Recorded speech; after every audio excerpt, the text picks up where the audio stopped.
This is Land of Havilah, Isaiah 9. In the last chapter, Yahweh said the king of Assyria would invade in the very near future. He said it would be a time of distress, darkness, gloom, and anguish in Israel and Judah.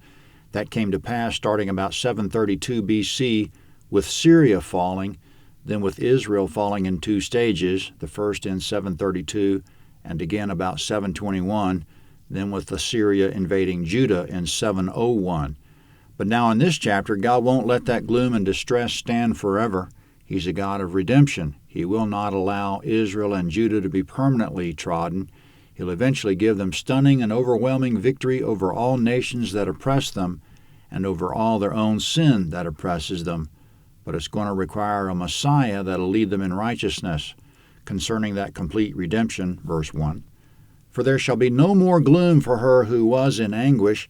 In the former time he brought into contempt the land of Zebulun and the land of Naphtali, but in the latter time he has made it glorious by the way of the sea, beyond the Jordan, Galilee of the nations. The people who walked in darkness have seen a great light. Those who lived in the land of the shadow of death, on them the light has shined." Comment in verse 1, Zebulun and Naphtali were two of the northernmost tribes of Israel. Their land was in the region of Galilee. That land was assigned to them as a permanent possession, same as all the promised land was given as a permanent possession to the various tribes of Israel. The promise went back to Abraham that God would give all the land of Canaan to Abraham's descendants as an everlasting possession, Genesis 17:8, which would include everything from the border of Egypt in the south to the Euphrates River in the north, Genesis 15:18. That land includes Judea, Samaria, and Galilee. The promise of that land was irrevocable because, quote, "the gifts and calling of God are irrevocable," Romans 11:29. So what we have in this prophecy in Isaiah chapter 9 is God renewing his promise that all Israel, including Judah, will indeed possess the land. The Assyrians will flood in the short term, and we now know from the history of the region that after they came, the Babylonians would flood in, then the Greeks, Romans, and Arabs. The Holy Land would be trampled underfoot by the Gentile nations for centuries and millennia.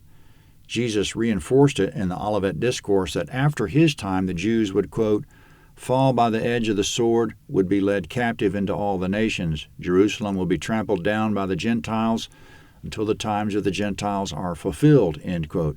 But Jesus went on that at some point, quote, "then they'll see the Son of Man coming in a cloud with power and great glory," Luke 21:27.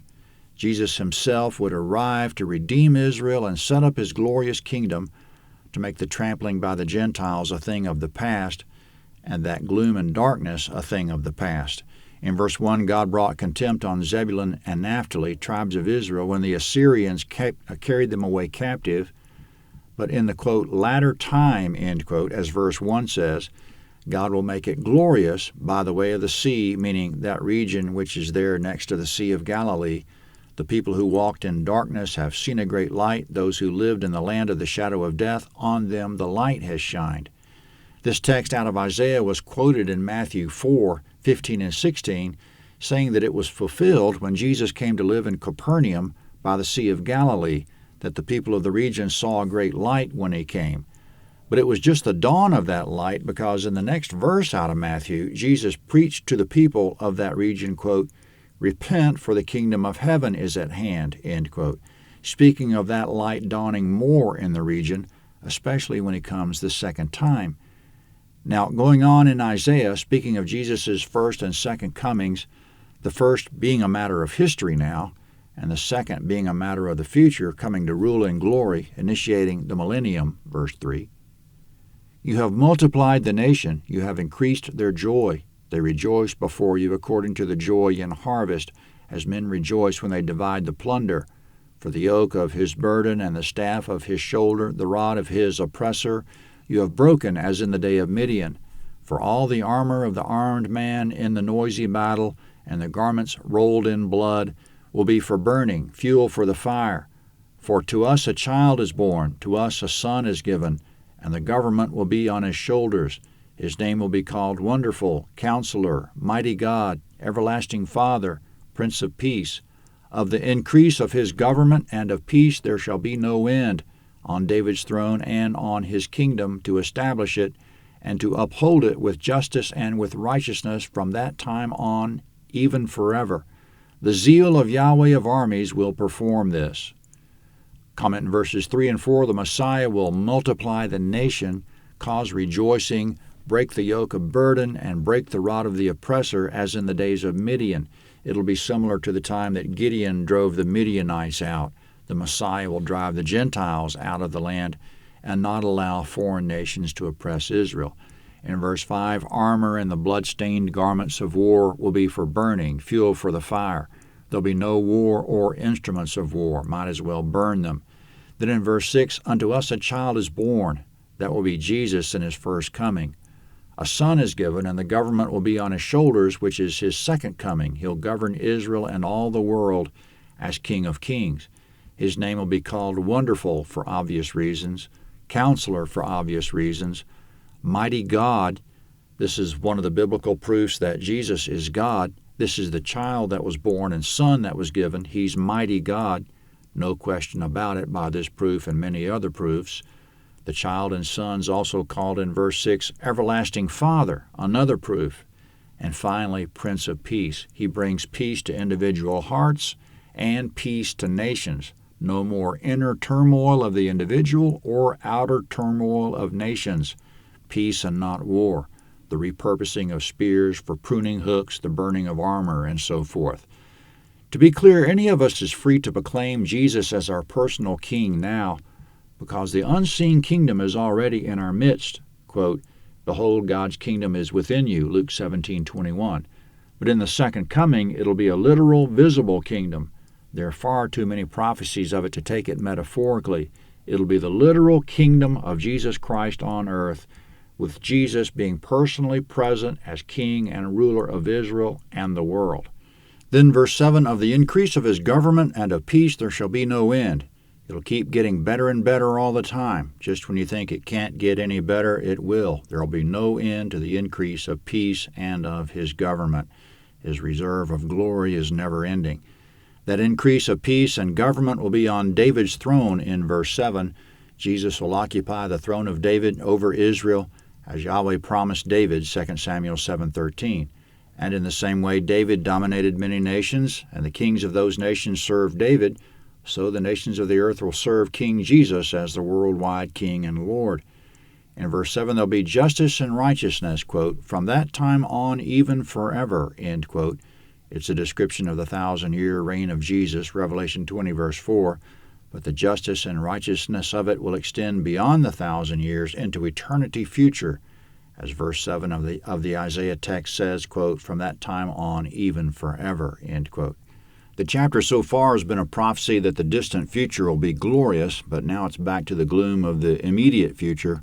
Verse 8 coming up is addressed to Jacob, also known as Israel.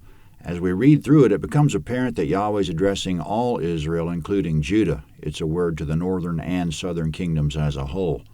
Verse 8, the Lord sent a word into Jacob, and it falls on Israel. All the people will know, including Ephraim and the inhabitants of Samaria, who say in pride and in arrogance of heart, the bricks have fallen, but we'll build with cut stone. The sycamore fig trees have been cut down, but we'll put cedars in their place. Therefore Yahweh will set up on high against him the adversaries of Rezin, and will stir up his enemies, the Syrians in front and the Philistines behind, and they'll devour Israel with open mouth. For all this his anger is not turned away, but his hand is stretched out still. Comment in verse 10, the bricks have fallen, but the people imagine they'll build back more luxuriously with cut stone. And the sycamores have been cut down, but the people imagine that better trees will spring up in their place, namely cedars. In other words, there have been some recent calamities in the land, but the people are optimistic they'll recover and be better than ever. But not so, says Yahweh. This is only the beginning of trouble.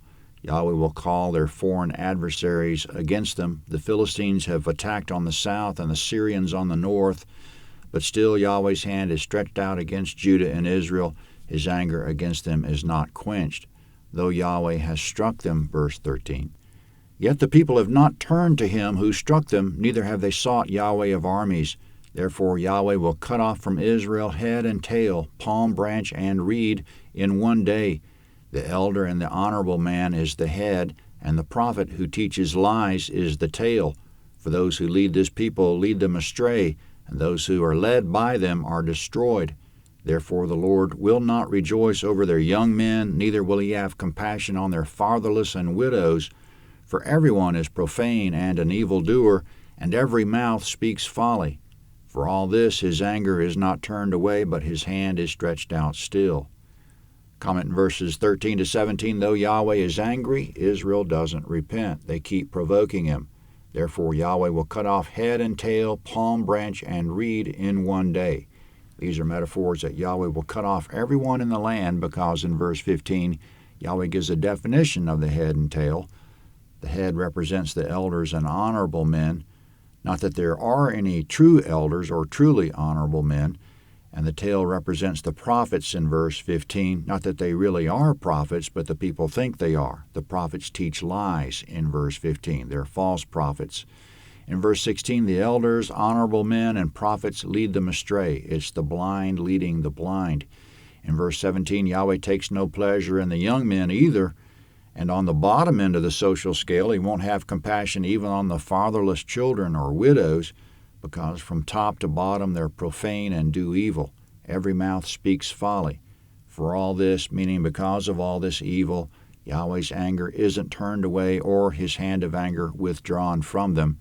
They've suffered, but there's more coming. The whole society is clueless because they reject Yahweh, and they're clueless that they're clueless. Coming up, they'll be burned up by their own wickedness. Verse 18.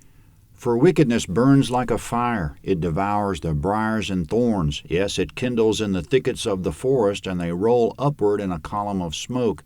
Through Yahweh of armies' wrath, the land is burned up, and the people are the fuel for the fire. Comment from Yahweh's point of view, the people are thorns and briars covering the land. Their wickedness sets them ablaze, and the smoke of that brush fire rolls up to the sky. The people are fuel for the fire of Yahweh's wrath. Still in verse 19. No one spares his brother. One will devour on the right hand and be hungry, and he'll eat on the left hand, and they will not be satisfied. Everyone will eat the flesh of his own arm. Manasseh, Ephraim, and Ephraim, Manasseh, and they together shall be against Judah. For all this his anger is not turned away, but his hand is stretched out still. Comment in verses 19 to 21, each one devours his neighbor and even devours himself, yet their hunger for devouring each other and for devouring themselves is still not satisfied. They continue to devour. They self-destruct. Though Yahweh's hand is against them, the root of the problem isn't Yahweh. He would be for them, but they're doing it to themselves. Isaiah 10 is next.